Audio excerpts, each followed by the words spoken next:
urut-urutannya mungkin hoax, hate speech, receh, berkualitas. Nah, yang kita cegah yang di pertama ini hoax dan hate speech.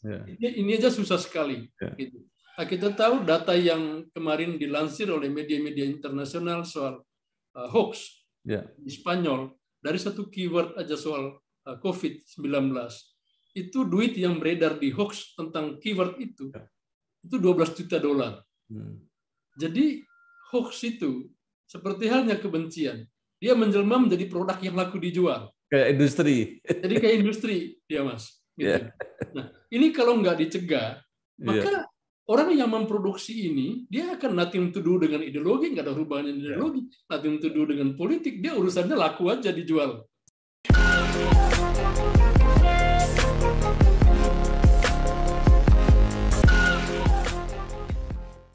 Berasaskan dasar negara kita, takwa kepada Tuhan Esa. Persatuan jelas, kesatuan benar, demi bangsa, demi negara. Kebebasan.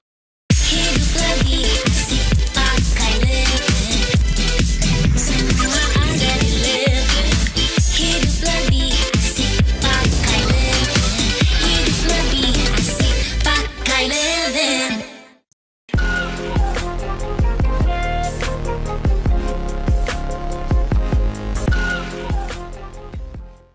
Bersama saya Bambang Sadono di kanal Inspirasi untuk Bangsa. Mudah-mudahan kanal ini selalu bisa memberi inspirasi, motivasi, dan edukasi.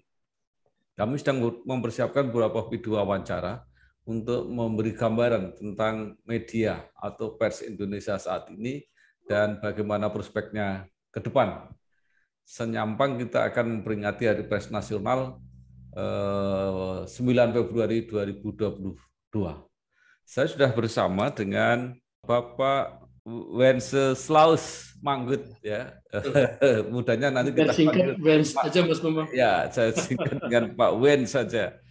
Beliau adalah Ketua Umum Asosiasi Media Cyber Indonesia. Saya sudah mewawancarai asosiasi sejenis, yaitu SMSI, dan satunya adalah JMSI. Ya. Mas Teguh. Ya. Apa kabar Pak Wen? Sehat, sehat Mas Bambang. Apa kabar? Ya. Baik, ya. Mungkin Pak Wen bisa cerita untuk memberi latar belakang dulu proses atau pengalaman bergerak di bidang media. Mungkin apakah melalui media penyiaran dulu atau apa, kemudian migrasi ke media online saat ini dan sekarang menjadi Ketua Umum Asosiasi Media Cyber Indonesia, AMSI. Silakan Pak Wen. Ya, terima kasih Mas Bambang. Sebetulnya saya mulainya juga dari kalau bilang dari print, tapi sebenarnya dari online juga Mas Bambang. Dulu sempat sebentar di tabloid Ekonomi Kontan. Ya, terus ke Tempo Interaktif kalau masih diingat Mas Bambang. Ya, Tempo Interaktif tahun 96. Waktu itu masih sedikit sekali online. Ya. Dan semua ukuran yang ada seperti sekarang itu belum ada sama sekali. Ukurannya waktu itu orang mau diwawancara atau tidak. Ya, karena orang yang kita wawancara itu masih bingung. Ini nanti muatnya di mana. Jadi kalau kita wawancara tokoh, pasti dia pekerjaan kita yang utama itu meyakinkan dia bahwa ada internet itu, bahwa ada media online itu. Jadi keberhasilan diukur apakah orang mau diwawancara atau tidak. Terutama untuk tokoh-tokoh politik. Tapi waktu itu Tempo masih formatnya belum harian. Formatnya masih mingguan dan format intinya masih kayak cover story. Dulu ada Mas Torik Haddad almarhum, itu ada Mas Gun masih editor, juga masih baca tulisan waktu itu. Orang-orang tua itu masih semangat waktu itu untuk bekerja. Dan memang waktu itu ukuran-ukuran tadi itu belum ada. Ukuran-ukuran, jadi pekerjaannya itu betul-betul keleluasan kita untuk menentukan tema apa yang kita mau angkat. semua formatnya itu masih laporan utama.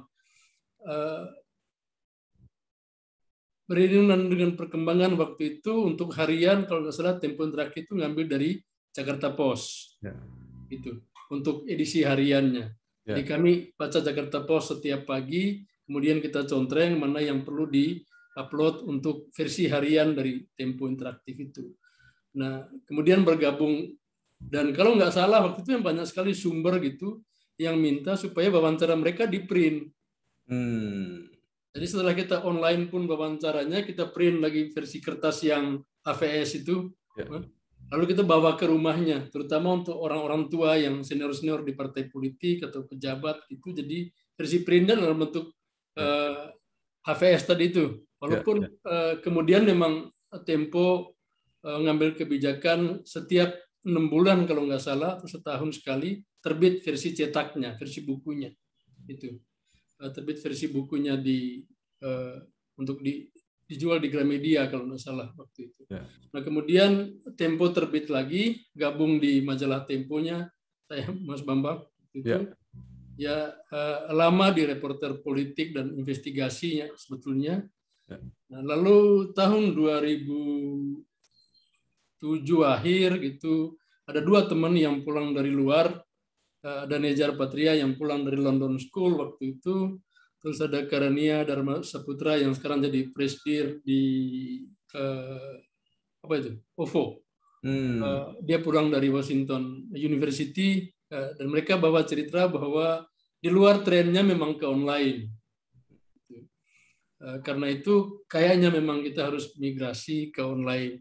Waktu itu ide itu sempat disampaikan di pimpinan Tempo. Hanya mungkin karena kesibukan dan waktu itu memang print masih kuat sekali, itu akhirnya kita merasa bahwa ya udah kita bikin di luar aja media versi digitalnya, ketemu dengan banyak pengusaha, akhirnya lahirlah Viva Koedi waktu itu. Mas Bambang, ada Mas Teguh juga, Muhammad Teguh yang juga ikut di situ, Nejar Patria, Karania, dan saya. Dan tahun 2013 kami berempat memang tidak bersamaan, selang berapa bulan keluar dari situ saya masuk di grup Kapan Lagi. Itu sudah ada merdeka.com, itu ada Mas Didi di situ juga, di Supriyanto itu yang gabung di situ, ada Sabtu Anggoro yang kemudian bikin Tirto, Mas Sabto yang kemudian bikin Tirto, dan kemudian KLN-nya ini gabung dengan merger dengan MTech Group tadi itu, lahirlah KLY Kapan Lagi Universe itu, Mas Bambang. Kira-kira itu perjalanannya. Asaskan dasar negara kita, takwa kepada Tuhan Esa. Persatuan jelas, kesatuan benar, demi bangsa, demi negara. Kebebasan. Ya. Jadi kalau melihat itu, Pak Uben ini termasuk pelopor ya media online, karena Tempo Interaktif itu seingat saya itu yang pertama kalau nggak salah. Iya, dia masuk kategori yang pertama. Kalau nggak salah waktu itu juga ada Republika online. Ya, nggak, maksud saya mereka punya online, tapi kan mereka bagian dari media cetak kalau nggak salah ya. Itu ya, ada Republika, ada Kompas, ada Suara Merdeka malah dulu. Ya, ada Suara Merdeka, betul. Iya. Saya ingat. Ya, jadi kita bertiga. Saya di Suara Merdeka waktu itu. Oh iya, ingat saya Mas. Iya. Nah, sekarang membentuk AMSI. Mengapa? Kan sebelumnya sudah ada SMSI juga. Ya, sebetulnya ada asosiasi sebelum itu. Semua asosiasi yang ada itu IDA. Namanya IDA. IDA itu Indonesian Digital Association. Tetapi si IDA ini sebetulnya asosiasi dari banyak dari banyak jenis industri. Jadi kayak teman-teman e-commerce masuk di situ, teman-teman publisher masuk di situ, teman-teman IT masuk di situ. Jadi yang di titik berat di sana sebetulnya teknologinya. Di hampir semua media yang kemudian mendirikan AMSI ini 2-3 tahun sebelumnya itu sudah bergabung di IDA itu. Ya. Malah 4 tahun sebelumnya. IDA itu saya masih di FIFA, udah dibentuk sebelum. Nah, sementara AMSI itu setelah keluar dari FIFA sudah di merdeka.com waktu itu, Mas Bambang. Ya. Jadi sebetulnya kalau si IDA ini memang melihat waktu itu bahwa market kita besar sekali, dan belum ada kesepakatan soal alat ukur di dalam industri ini, karena itu kita perlu bicarakan soal alat ukur. Nah, lalu berhimpunlah teman-teman yang dari berbagai platform itu, e-commerce, publisher, perusahaan teknologi yang lain, membentuk IDA ini. Ya. Belakangan kita merasa bahwa dalam perkembangannya bisnis yang dimiliki oleh publisher ini tidak hanya ditekuni oleh publisher, tapi juga oleh perusahaan teknologi. Jadi kalau kita itu publisher itu asal usulnya dari konten, berkembang ke teknologi. Kalau teknologi ini asal usulnya dari teknologi, berkembang ke konten. Jadi kita merasa bahwa rasanya lama-lama kita bertemu di satu titik dan jualan kita sama. Ya, jualan kita sama. Kita disebut publisher company, teman-teman ini disebut sebagai teknologi company, tech company. Tapi jualan yang dijual itu barangnya sama, yang kita sebut konten itu. Nah, lalu kita merasa bahwa di titik temu itu lama-lama nggak ada bedanya. Nggak ada bedanya kita dengan teman-teman yang dari teknologi bergerak ke konten tadi itu, sama kita yang dari publisher bergerak ke konten. Nah, karena itu rasanya perlu pembeda, dan pembeda itu hanya mungkin kalau kita sepakat bahwa pembeda itu harus ada. Gitu. Karena kalau kita tidak sepakat ada pembedanya, makanya tetap blur dunia antaranya itu. Nah, lalu kita bentuklah AMSI itu. Nah, salah satu alasannya waktu itu selain blurnya antara tech company dengan publisher company tadi itu, yaitu soal bahwa kemudian kita merasa bahwa di dunia di digital itu banyak sekali sampahnya. Sampahnya hoax itu banyak sekali, hate speech banyak sekali itu. Dan karena di landscape yang seperti sekarang ini, kita ada di tempat yang sama dengan sampah-sampah itu. Akhirnya lama-lama memang kita merasa bahwa bisnis daur ulang sampah lebih menguntungkan ketimbang bisnis aslinya. Gitu. Karena itu dia harus dipertegas kira-kira batasnya, atau kita menjadi bagian dari orang atau media atau lembaga yang menyapu atau membersihkan sampahnya, hoax dan hate speech.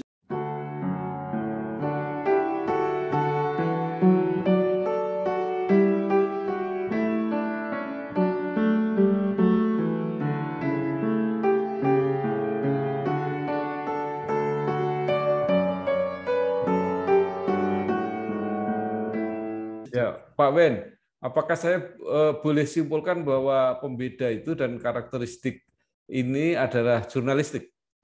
Persis, Mas. Yang bisa membedakan itu memang produknya kemudian. Kita berkepentingan, karena kalau lihat landscape bisnis yang blur tadi itu, kalau di landscape konvensional mungkin dari hulu ke hilirnya bisnis media itu dikuasai oleh industri pers. Dikuasai industri kita yang produksi konten, kita yang punya percetakan, di lapak, orang di kereta, orang di bis kota, orang di perempatan jalan, di stasiun, sampai orang yang ke teras rumah kita ngantar koran, itu pakai rompi atau topi media. Gitu. Jadi hulu ke hilirnya bisnis itu kita kuasai. Bahkan juga banyak grup media yang punya agensi. Gitu. Jadi lini bisnis itu kita kuasai. Tapi kalau kita lihat landscape yang sekarang, hulunya saja kita nggak kuasai. Apalagi hilirnya, apalagi pipa distribusinya. Dan di landscape yang sekarang itu menguasai jalur distribusi lebih menguntungkan ketimbang memproduksi konten, menguasai hulunya. Jadi teman-teman yang mendistribusi ini jauh lebih untung daripada teman-teman yang mendistribusikan kontennya. Itu. Nah, kalau itu ekosistemnya, ada masalah di dalam ekosistem itu. Hal yang lain misalnya bahwa kita nggak bisa membedakan, ekosistem ini nggak bisa membedakan, jalur distribusi ini tidak bisa membedakan antara mereka yang mengikuti regulasi sama mereka yang tidak mengikuti regulasi.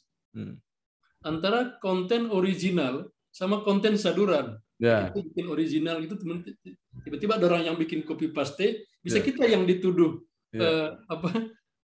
tukang kopi sama ekosistem sama engine-nya.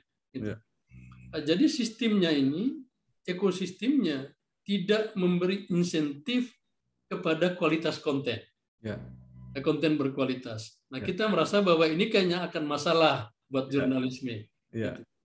Asaskan dasar negara kita, takwa kepada Tuhan Esa.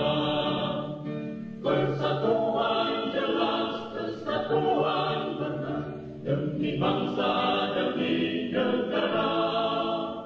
Kebebasan. Artinya, AMSI pengen menegaskan bahwa menjamin konten-konten yang sehat, yang jauh dari sampah, yang kualitasnya tinggi, itu kira-kira. Iya, kita ingin agar ekosistem ini memberi insentif kepada mereka yang berkualitas. Kira-kira begitu. Nah, sekarang pertanyaannya, berapa anggota yang sudah bergabung di AMSI? Kalau di AMSI ini kurang lebih sekitar di angka 370 370 media. Nah, baru di 24 provinsi. Taruh karena prinsipnya yang kokoh itu, anggota AMSI menjaga kualitas jurnalistik dan menjaga trust dari masyarakat. Nah, pertanyaannya adalah apakah ini jaminan untuk bisnisnya juga sehat? Ya, itu memang pertanyaan penting itu, Mas Bambang. Kita melakukan survei. Gitu. Kita punya tagline sebetulnya, konten berkualitas, bisnis sehat. Gitu. Anak-anak teman-teman di AMSI selalu bilang bahwa kita harus konten berkualitas tapi bisnisnya sehat. Jangan sampai kontennya berkualitas, bisnisnya nggak sehat. Jangan sampai bisnisnya sehat, kontennya tidak berkualitas. Gitu. Nah, menjaga keduanya itu menjadi penting. Nah, kita memang memulainya, akhirnya melakukan program kita kurang lebih 2. Gitu. 1 urusan internal, 2 urusan eksternal. Gitu. Ekosistem tadi itu.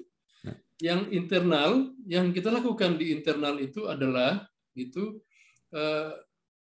pertama memang survei. Survei ke seluruh anggota kami di seluruh Indonesia. Survei udah berapa kali? Gitu. Survei ini pertanyaan sebetulnya satu struktur editorial mereka. Untuk survei ini kami kerjasama dengan beberapa perguruan tinggi. Struktur editorial mereka kurang lebih seperti apa, proses kerja mereka kurang lebih seperti apa, untuk mengukur kira-kira apakah struktur dan proses kerjanya prudent secara jurnalistik. Gitu.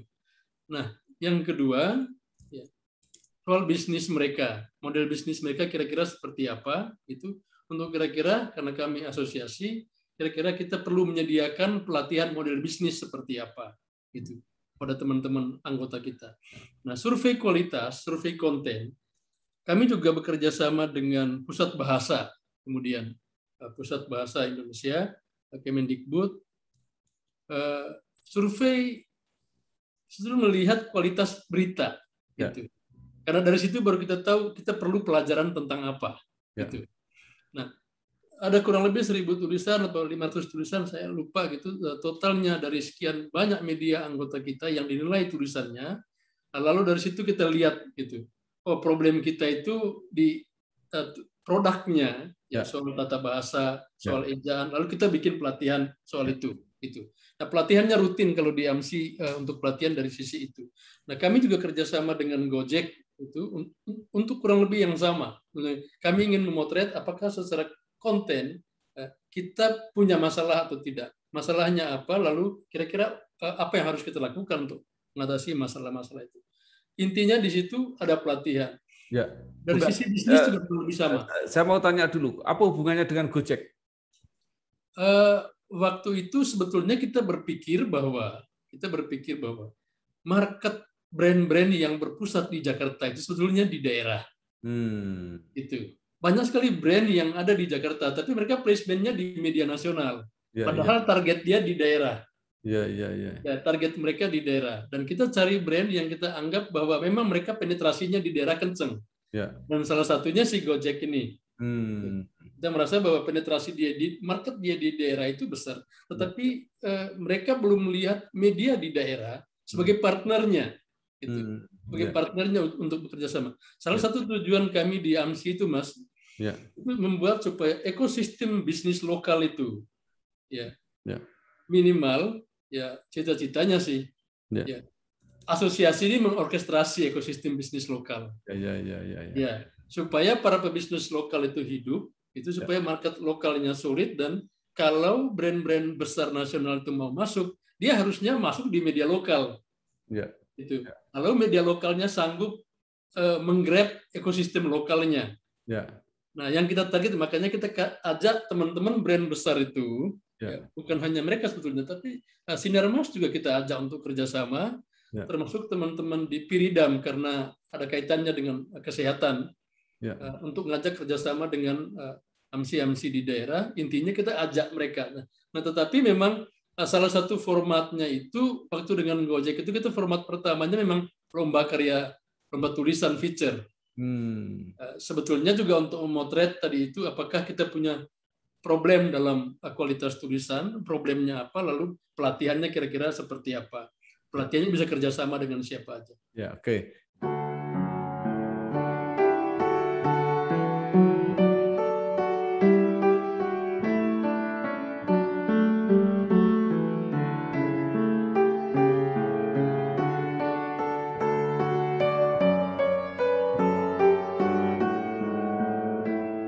Ini menarik saya kira.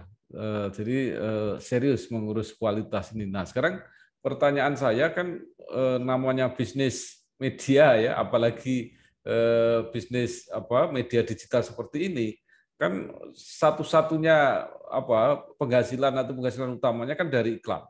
Nah, sekarang pertanyaan saya yang umum, ini kan sudah mulai ada pergeseran ini, iklan untuk media-media mainstream mulai berkurang karena diambil oleh media baru ini. Itu kira-kira menurut AMSI punya data nggak? Udah berapa persen ini porsi ini yang untuk media elektronik ini? Nah, pertanyaan selanjutnya kan media yang bergabung di AMSI ini kan media-media yang dijamin pasti sehat. Nah, itu dari yang iklan yang beredar di media itu ada datanya nggak? Untuk kelompok AMSI itu bisa berapa persen? Kalau per kelompok itu mungkin agak susah, Mas. Tapi yang kita bisa sampaikan itu kira-kira data dari teman-teman agensi. Gitu. Nah, kami berusaha mengundang dalam setiap forum yang kami lakukan. Besok ini kita bikin rakernas di Jogja, itu untuk mengundang teman-teman dari stakeholder yang lain di dalam ekosistem yang sama, gitu. Terutama teman-teman brand dan agensi. Nah, kita dengar dari teman-teman agensi bagaimana iklan itu mereka deploy. Gitu. Nah, kalau dari angkanya mereka, rasanya memang industri media itu dalam hal ini publisher itu mungkin cuma di angka 28-30% dari total market. Itu. Nah, mayoritas diambil teman-teman platform terbesarnya, lalu ada yang baru itu teman-teman influencer yang baru masuk, dan kalau nggak salah itu angkanya juga cukup lumayan besar yang ngalir ke teman-teman influencer di situ, dan saya kira itu memang market yang susah dihindari, gitu. Karena dia di luar jangkauan kita sebagai publisher dan harus kita terima sebagai. Jadi kalau pertanyaan tadi ada berapa persen yang kira-kira nyantol di publisher di market yang sekarang, mungkin angkanya di 27-30% itu. Ini cerita anak muda yang berani, sibuk sampai nggak bisa ngajuin KPR di bank. Iya nih. No worry, kan ajuinnya praktis dengan sentuhan jari. Rumah atau liburan ya? Stop galau, angsurannya panjang sampai 30 tahun. Punya rumah dan liburan juga bisa. Ngembangin usaha atau ajuin KPR ya? Nggak usah ragu, cukup bayar bunganya, lo udah bisa punya rumah sendiri. BNI Gria Gue, solusi generasi muda untuk ambil langkah berani. Berani dong. BNI Ya, yang dimaksud publisher ini khusus yang Media kayak kita gitu. artinya di luar media mainstream ya? Semua media, Mas. Semua media. Semua media. Itu udah semua media. Kalau datanya dari agensi ya. Ya, ya. Nah, kemudian yang platform apa bedanya? Kalau yang platform kan masuk di Google, masuk di Facebook, masuk di Twitter, masuk di Instagram. Nah, di situ justru jauh lebih besar. Oh, jauh lebih besar ya. Lebih besar di tempat itu. Nah, nanti kalau yang di publisher tadi yang 28-30%, itu komposisi media yang konvensional, yang cetak dengan yang baru ini dengan teman-teman online itu seperti apa komposisinya? Komposisinya kalau nggak salah sudah besar di online. Oh. Ya, besar di online, dan yang paling penting sebetulnya pertumbuhan ya, karena pertumbuhan itu menjelaskan trennya. Iya. Ya, nah mungkin dicetak masih besar, tetapi trennya mungkin nggak cepat. Iya. Kenaikannya larinya yang di online gitu. Karena itu saya kira juga sangat beralasan kalau teman-teman yang dicetak juga go online semua. Iya. Karena memang tren-trennya di sana. Bahkan kita yang di online juga mengikuti tren itu. Bukan lagi online, tapi udah homeless. Jadi nggak penting kita punya website itu, lebih baik homeless. Gitu. Ya. Itu apa cirinya? Jadi kita nggak perlu bikin, sederhananya kita nggak perlu bikin mall. Ya, kita kontrak aja counter di mallnya untuk jualan. Jadi kita nggak perlu bikin medianya. Kenapa nggak kita bikin saja di YouTube? Rumahnya di YouTube, rumahnya di Instagram, rumahnya di TikTok, rumahnya di mana-mana. Nggak perlu ada rumah kita sendiri. Gitu. Kita buka kamar di mana-mana aja. Nah, model homeless kayak begini, saya kira juga akan jadi tren ke depan. Karena itu sebetulnya kami ini kalau dalam pertemuan di AMSI itu memang seringkali mendengar tadi itu, Mas.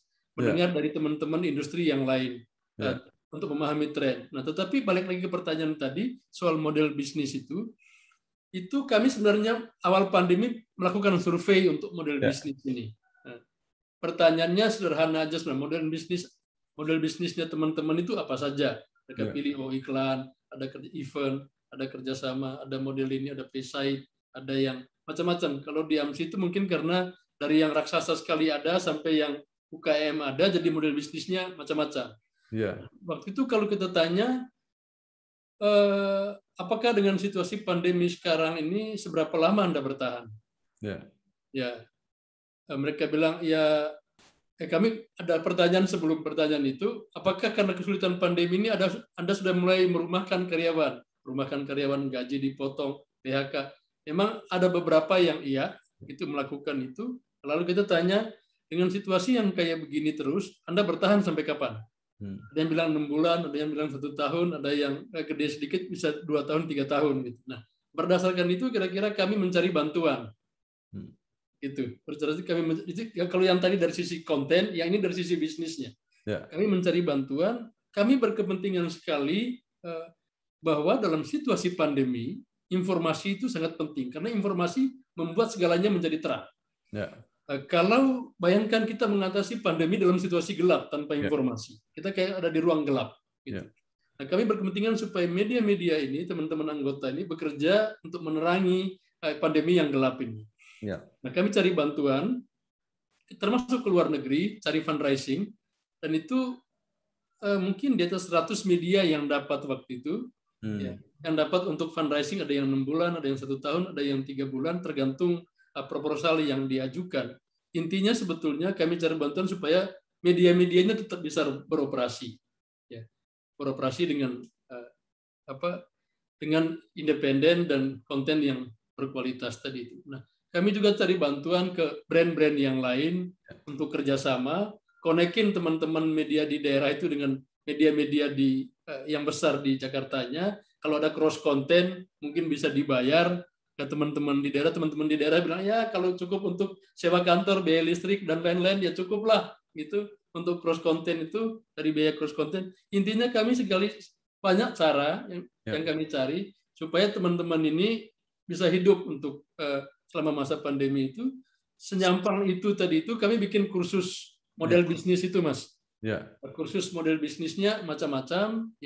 kami ketemu dengan banyak pebisnis untuk memberikan kursus kepada teman-teman, termasuk brand-brand nasional tadi itu, mempertemukan mereka dengan media-media daerah. Jadi sebetulnya yang kita lakukan itu dari sisi konten dan dari sisi bisnisnya.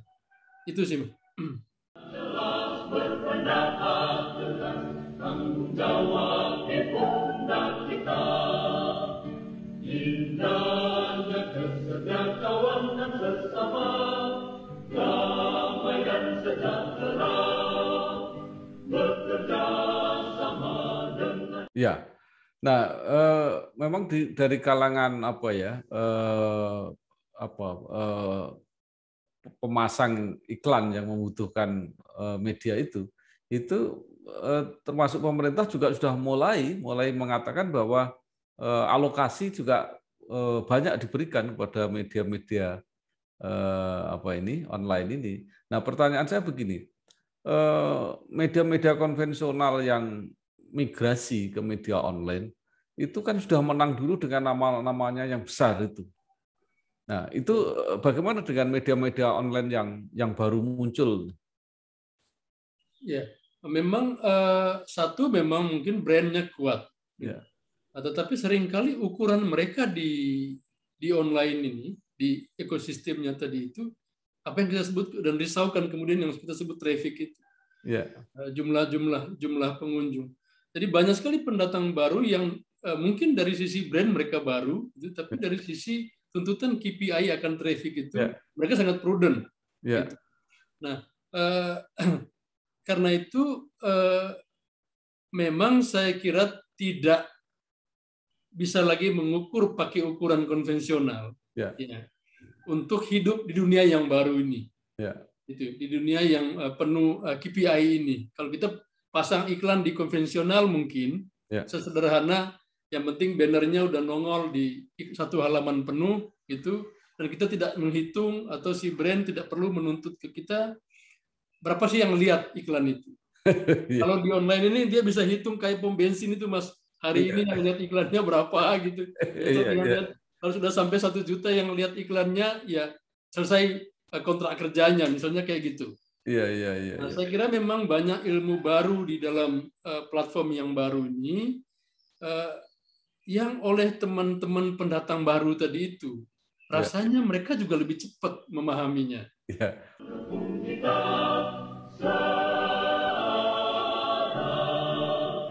Jalin rasa hikmah persaudaraan antar bangsa sahabat kita dalam masa kemajuan dunia. Pak Ben, ini juga ada kegelisahan yang lain karena tadi metode untuk mengejar penonton itu, maka terjadi gimmick atau bahkan manipulasi ya, terutama di judul-judul itu. Ya, itu yang kemudian menimbulkan banyak kritik, artinya mengurangi trust publik terhadap media online. Nah, ini bagaimana AMSI membina anggotanya? Ya, persis sebetulnya, Mas, keluhannya sama gitu. Keluhan kita juga mungkin sama soal itu. Dan kita mendengar keluhan banyak orang juga soal itu sejak berdiri dan bahkan sebelum kita berdiri.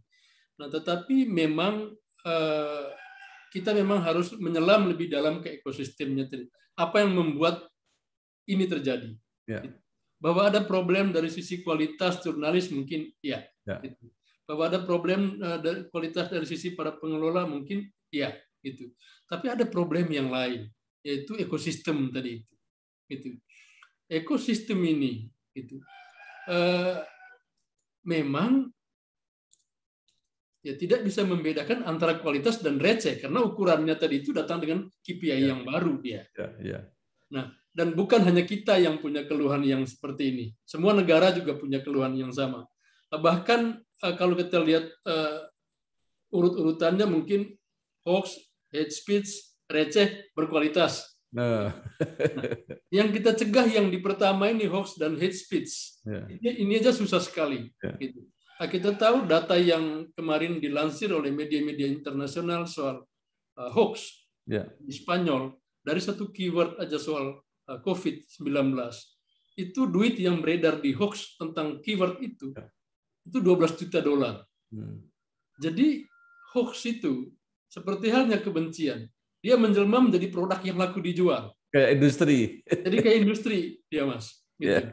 Nah, ini kalau nggak dicegah, maka orang yang memproduksi ini, dia akan nothing to do dengan ideologi, nggak ada hubungannya dengan ideologi, nothing to do dengan politik, dia urusannya laku aja dijual. Gitu. Nah, begitu juga saya kira receh. Gitu. Soal yang receh. Gitu. Konten-konten yang receh. Selama ekosistemnya lebih menguntungkan memproduksi konten receh ketimbang konten berkualitas. Ya. Kira-kira petuah kita tentang jurnalisme itu akan mental melulu sih secara bisnis. Gitu. Jadi kalau begitu ada persoalan untuk literasi publik media. Persis. Mungkin salah satunya literasi publik media. Tapi saya kira salah satu problemnya kita tidak punya regulasi. Nah, saya mau ke situ sebenarnya. Ya, kita tidak punya regulasi. Seperti yang kita tahu bahwa kepusingan yang sama terjadi di banyak negara. Gitu. Prancis mungkin keluar dengan publisher rights, kira-kira untuk melindungi atau mendorong orang atau memanggil pulang jurnalisme itu ke jalannya. Gitu. Nah, Australia juga punya problem yang sama. Nah, di mana mereka merasa bahwa kok rasanya sejak kasus yang di Petersburg itu, Christchurch yang di Selandia Baru, kasus penembakan itu, rasanya kok kebencian itu menular di media. Komunikasi gitu. Rasanya kok ada sesuatu yang perlu diberesin di dalam. Karena model medium komunikasi memang dia bebas, memang dia bagus dari satu sisi, tapi ada problem di dalamnya. Problem di dalamnya itu ruang kita agak terganggu kehadapannya. Cara berpolitik kita agak terganggu termnya itu. Demokrasi kualitasnya menurun.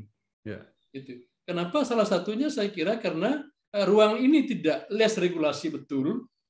Dan yang kedua, media yang kita harapkan sebagai penetral tergeret oleh ekosistem itu. Karena tidak ada insentif buat dia untuk bertahan, untuk stay di tempat aslinya. Pak Wen. Ruang di situ ya dia ikut. Gitu.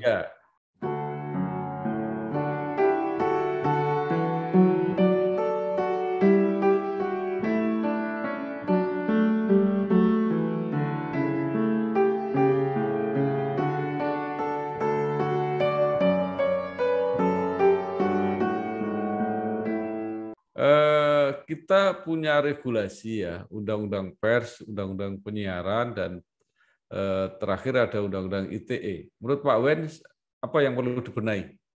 Nah, kalau undang-undang pers memang saya kira mengatur kita, gitu, dan mengatur cara kerjanya kita, itu mengatur DNA-nya kita. Dari sisi itu sih mungkin tidak ada problem. Yang perlu dilihat mungkin karena dengan perkembangan platform teknologi yang seperti sekarang, mungkin perlu ada hal-hal yang disesuaikan di situ. Karena regulasi yang konvensional itu kan asumsinya komunikasi itu satu arah. Media menulis, pembaca membaca. Gitu. Nah, sementara di platform yang satu ini, kekuatannya justru di interaksi. Interaksi kita dengan pembaca. Itu. Nah, kekuatan interaksi itu mungkin orang secara teknis mereka menyebutnya engagement, komunikasi kita antara dengan pembaca. Mereka kasih jempol, mereka kasih jempol begini, mereka share berita, mereka komen segala macam. Ada interaksi kita dengan pembaca di platform baru itu. Nah, saya kira memang supaya si regulasi yang lama ini tidak mengurung kekuatan interaktifnya itu di platform yang baru. Nah, itu mungkin perlu dilihat ininya. Dilihat kesesuaiannya. Apakah regulasi kita cukup antisipatif cukup adaptif terhadap perkembangan platform yang baru ini. Itu satu. Yang kedua, soal ITE itu, Mas. ITE ini memang pada akhirnya kalau kita lihat seluruh roh dari ITE itu yang diatur itu adalah penumpang. Dia tidak mengatur perusahaan transportasi penumpang. Gitu. Yang diatur itu adalah user internetnya. Karena yang diatur itu adalah user, maka formulasinya itu adalah penindakan. Dia bersalah, dia melanggar, ditangkap. diadili. Dia melanggar ditangkap, dia melanggar ditangkap. Damaging-nya jalan. Jadi ITE lama-lama dia kayak pemadam kebakaran aja. Gitu. Seperti pemadam kebakaran saja, ada api, padamin, orangnya ditangkap. Gitu. Ada api, padamin, orangnya ditangkap. Gitu. Begitu saja terus, padahal pemerintah itu levelnya dia harusnya gitu. Levelnya dia harusnya menata instalasi digitalnya supaya tidak terjadi kebakaran. Nah, menata instalasi digital supaya tidak terjadi kebakaran itu formulasinya mestinya regulasi. Gitu. Jerman punya NetzDG, Mas. Itu rame-ramenya para imigran dari Timur Tengah ke Jerman itu kan hate speech tinggi sekali. Gitu. Terhadap imigran maupun terhadap pemerintah. Hoax-nya juga tinggi sekali. Gitu. Nah, pemerintah Jerman pusing. Nah, mereka tidak mengatur penumpang seperti ITE. Mereka mengatur platformnya. NetzDG itu mengatur bisnya, bukan mengatur penumpangnya. Nah, itu jauh lebih efektif rasanya. Ketimbang kita sibuk-sibuk mengatur penumpang yang jumlahnya mungkin 270 juta atau 200 juta pengguna internet di Indonesia. Gitu. Kalau kita tidak meliterasi mereka, maka potensi pelanggaran akan selalu ada. Gitu. Nah, Australia milih kira-kira supaya masyarakat itu, ya kalau yang Jerman kan dia milih ngatur bisnya tadi itu, Mas, perusahaan transportasi lewat NetzDG itu. Kalau Australia dia berkepentingan supaya keadaban publik itu terjaga, media tetap memproduksi konten yang berkualitas, dan konten yang berkualitas itu harus dikasih insentif oleh ekosistem ini. Karena itu dia bikin undang-undang news media bargaining cost, ya, yang meminta para platform ini supaya membayar konten media. Nah, dengan begitu sebenarnya media itu dapat insentif untuk membuat konten yang berkualitas. Jadi dia nggak tergeret ke ukuran yang tadi itu, Mas, ukuran traffic, ukuran kualitas, ukuran ini, karena ada insentif untuk dia dari ekosistemnya, bukan dari pemerintah, tapi dari ekosistemnya. Gitu. Pemerintah hanya regulasinya.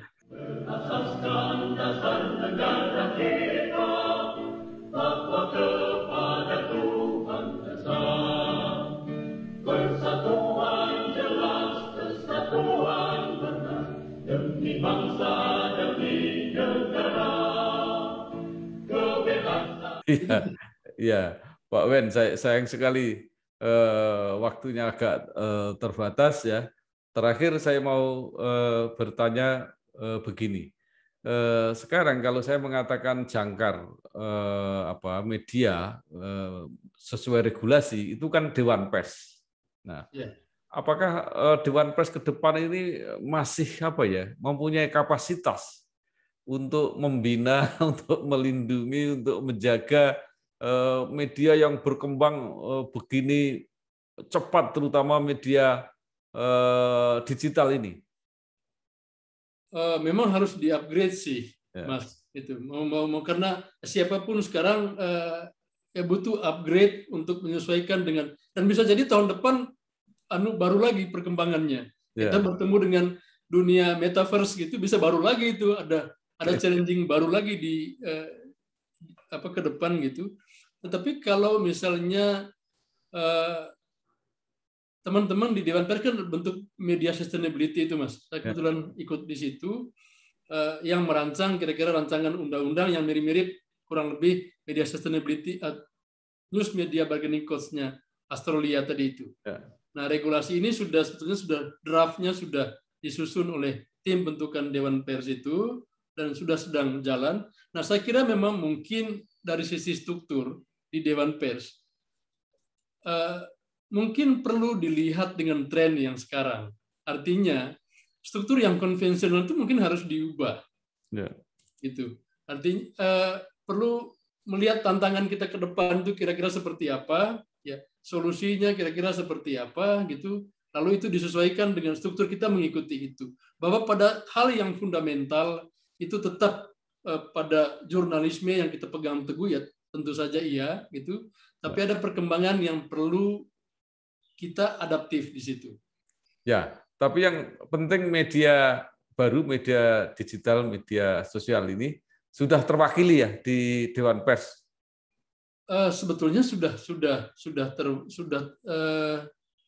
sudah terwakili dalam arti, memang dalam arti kalau ngomong asosiasinya, ya mungkin belum itu, Mas.